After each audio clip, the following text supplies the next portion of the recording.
The title of my reading will be a poem, and it's by Charles White.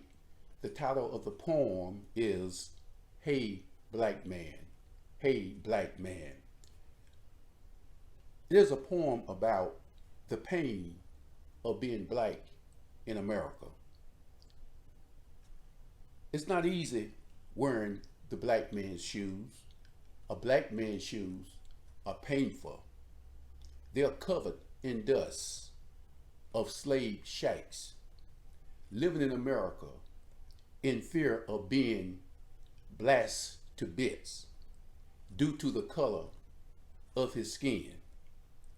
He wonders, does his black life matters, navigating through his daily struggles with anger bubbling in his soul. His ancestral strength is what keeps him moving towards his goal. To fail is not on his agenda, while continuing the memories of his forefathers who died from whips and noose. It's not a mystery that blood soaks the soil of the USA, not in the past, but today. But the price is too high to pay to return to yesterday.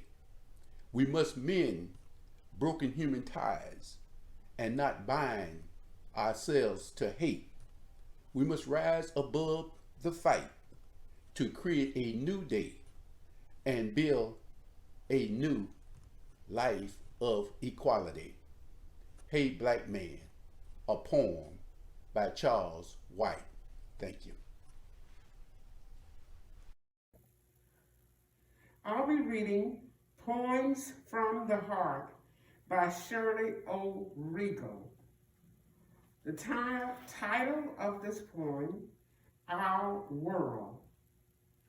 What a beautiful world we live in. How happy we should be. God has given us the feelings to enjoy His creativity. The blueness of the ocean, the green of the grass and trees, the splendor of the mountains, and the rushing of the seas. Oh, how lucky we should feel to have all this and so much more. But still we grumble and complain and close Him out as we've closed a door. We should open up our hearts and let Him in to stay. And remember all the joy He brings to us each day. Shirley Regal. This is a reading from Barack Obama's The Promised Land, page 664. I was seeing my family even less on this trip than I did at home, and it was compounding my sense, all too frequent of late, that my daughters were growing up faster than I'd expected. Malia was about to be a teenager, her teeth glinting with braces, her hair in a ropey ponytail, her body stretched as if on some invisible rack, so that somehow overnight she'd become long and lean and almost as tall as her mother.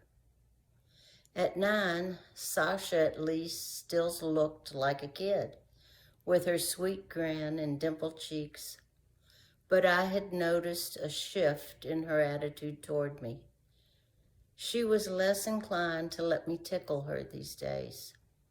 She seemed impatient and a touch embarrassed when I tried to hold her hand in public. Maya Angelou was an American author and poet. She was born April 4, 1928, and she died May 28, 2014. She published 7 autobiographies, 3 books of essays, and several books of poetry, and is credited with a list of plays, movies, and television shows spanning more than 50 years. She received dozens of awards and over 30 honorary doctoral degrees. She's best known for her series of 7 autobiographies, which focus on her childhood and early adult experiences. The first, I Know Why the Caged Bird Sings, tells of her life up to the age of 17 and brought her international recognition and acclaim. I Know Why the Caged Bird Sings.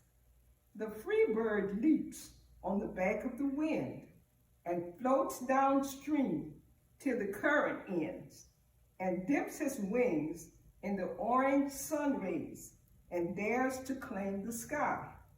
But a bird that stalks down his narrow cage can seldom see through his bars of rage. His wings are clipped and his feet are tied, so he opens his throat to sing. The caged bird sings with fearful trill of the things unknown but longed for still, and his tune is heard on the distant hill, for the caged bird sings of freedom. The free bird thinks of another breeze, and the trade wind soft through the sighing trees, and the fat worms waiting on a bright dawn, and he names the sky his own. But a caged bird stands on the grave of dreams. His shadow shouts on a nightmare scream. His wings are clipped and his feet are tied, so he opens his throat to sing. The caged bird sings with a fearful trill of things unknown but longed for still, and his tune is heard on the distant hill, for the caged bird sings of freedom. Hi, this is Isaiah Cobb, and I'm going to introduce you to Rosa Parks, a Black female civil rights leader of Black History Month. She was born on February 4th, 1913, and died on October 24th, 2005.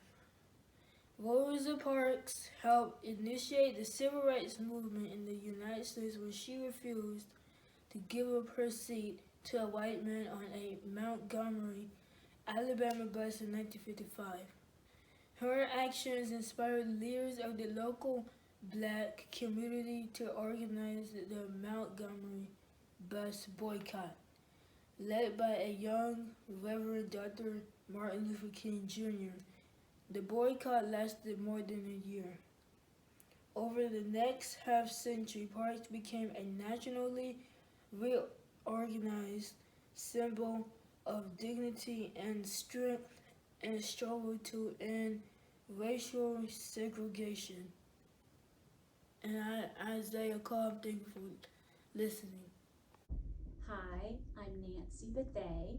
I'm a creative writing teacher at La Villa School of the Arts in Jacksonville. I also co-moderate the Callahan Creative Writing Workshop.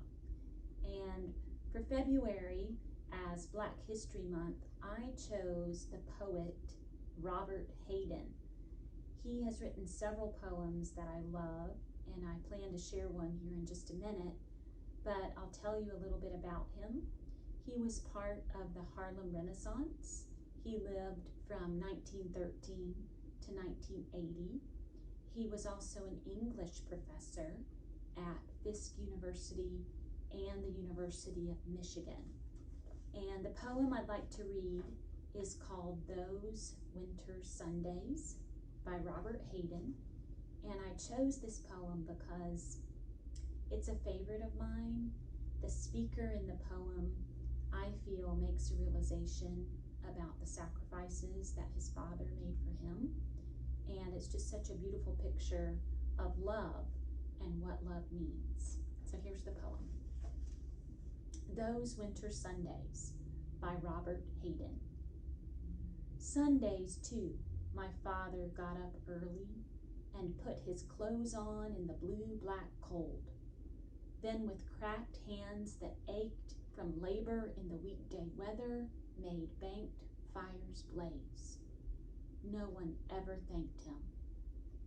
I'd wake and hear the cold splintering, breaking.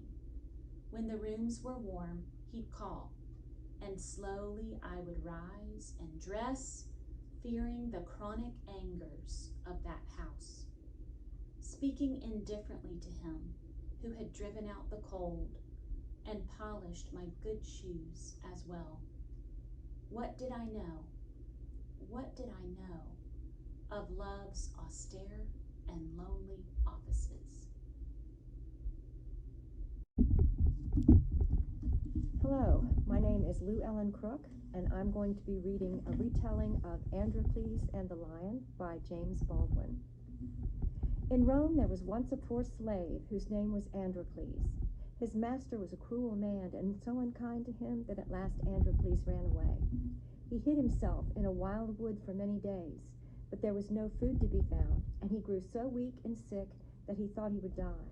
So one day he crept into a cave and lay down, and soon he was fast asleep. After a while, a great noise woke him up.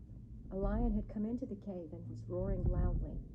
Androcles was very much afraid, for he felt sure that the beast would kill him. Soon, however, he saw that the lion was not angry, but that he limped, as though his foot hurt him. Then Androcles grew so bold that he took hold of the lion's lame paw to see what was the matter. The lion stood quite still and rubbed his head against the man's shoulder. He seemed to say, "I know that you will help me." Androcles lifted the paw from the ground and saw that it was a long, sharp thorn, which hurt the lion so much. He took the end of the thorn in his fingers, and then he gave a strong, quick pull, and out it came. The lion was full of joy. He jumped about like a dog and licked the hands and feet of his new friend. Androcles was not at all afraid after this, and when night came, he and the lion lay down and slept side by side. For a long time, the lion brought food to Androcles every day, and the two became such good friends that Androcles found his new life a very happy one. One day, some soldiers who were passing through the wood found Androcles in the cave. They knew who he was, and so took him back to Rome. It was the law at that time that every slave who ran away from his master should be made to fight a hungry lion. So a fierce lion was shut up for a while without food, and a time was set for the fight. When the day came, thousands of people crowded to see the sport. They went to such places at that time very much as people now go to see a circus show or a game of baseball. The door opened, and poor Androcles was brought in. He was almost dead with fear, for the roars of the lion could already be heard. He looked up, and he saw that there was no pity in the thousands of faces around him. Then the hungry lion rushed in. With a single bound, he reached the poor slave. Androcles gave a great cry, not of fear, but of gladness. It was his old friend, the lion of the cave. The people who had expected to see the man killed by the lion were filled with wonder. They saw Androcles put his arms around the lion's neck. They saw the lion lie down at his feet and lick them lovingly. They saw the great beast rub his head against the slave's face as though he wanted to be petted. They could not understand what it all meant. After a while, they asked Androcles to tell them about it. So he stood up before them, and with his arm around the lion's neck, told how he and the beast had lived together in the cave. "I am a man," he said, "but no man has ever befriended me. This poor lion alone has been kind to me, and we love each other as brothers." The people were not so bad that they could be cruel to the poor slave now. "Live and be free," they cried. "Live and be free." Others cried, "Let the lion go free too. Give both of them their freedom." And so Androcles was set free, and the lion was given to him for his own, and they lived together in Rome for many years. Thank you.